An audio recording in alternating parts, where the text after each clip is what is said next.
Hi everyone, so final video review for this week is Love by Proxy by Dena Blake. If you want to check out my review, I have just posted that, so if you're on YouTube there's a link in the description below, and if you're on Facebook on my blog then there is a link within the post. And this is the video review. So Love by Proxy by Dena Blake. Brilliantly funny and very, very sweet. Tess is helping Sophie, who is her best friend, with a new woman that she could date, and she's connected with online, despite harbouring her own feelings for Sophie.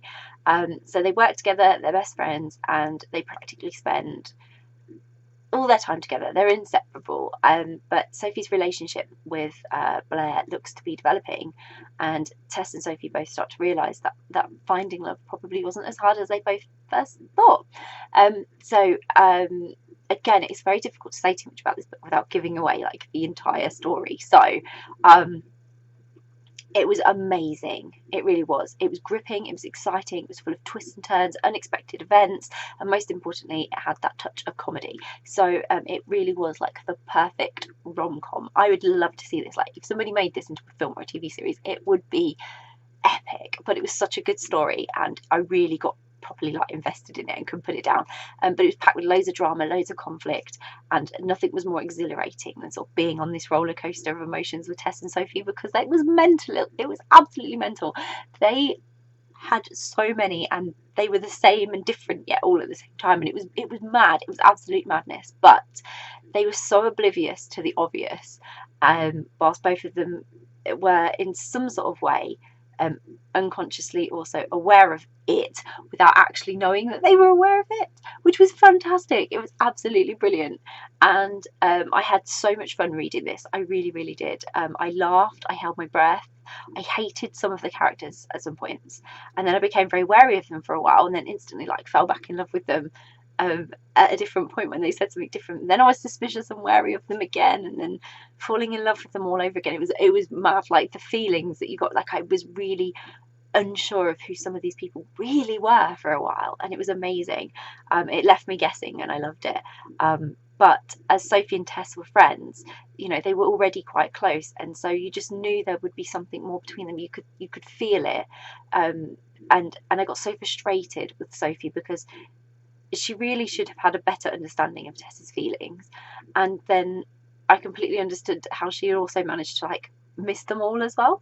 It was crazy. It was crazy, but it was typical, and in that respect, but whilst being completely entertaining as well. So I loved that about it, but it broke my heart so many times. Tess, bless her, I could really feel what she was going through and how conflicted she felt.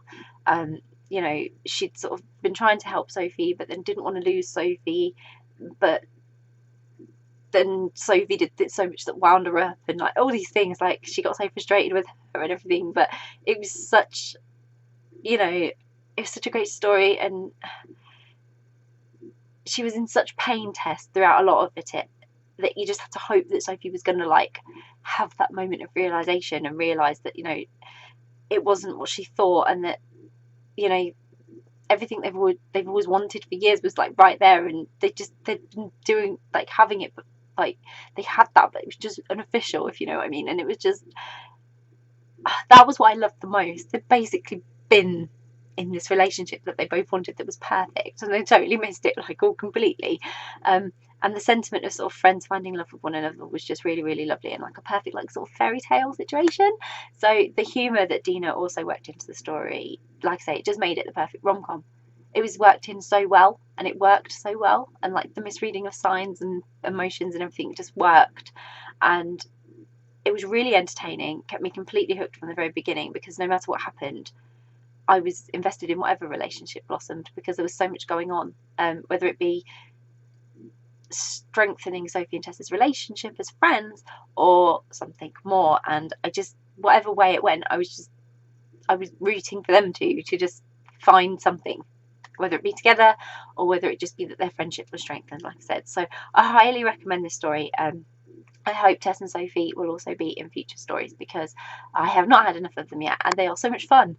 But yeah, it was a great story, and I can't recommend it enough, so I really hope you will enjoy it. I'll pop a link in the description so you can go and grab a copy of Love by Proxy by Dena Blake, which I really, really hope you will. If you've read Love by Proxy, I would love to hear your thoughts on it. So please comment below. Please let me know what you thought of the story. And if you haven't read Love by Proxy yet, but it's on your to be read list, you're planning to read it, or you're now super, super intrigued and like, I want to read that book, again, comment below because it's always great to hear what you're reading. And if you do read it, I really hope you enjoy it. Bye.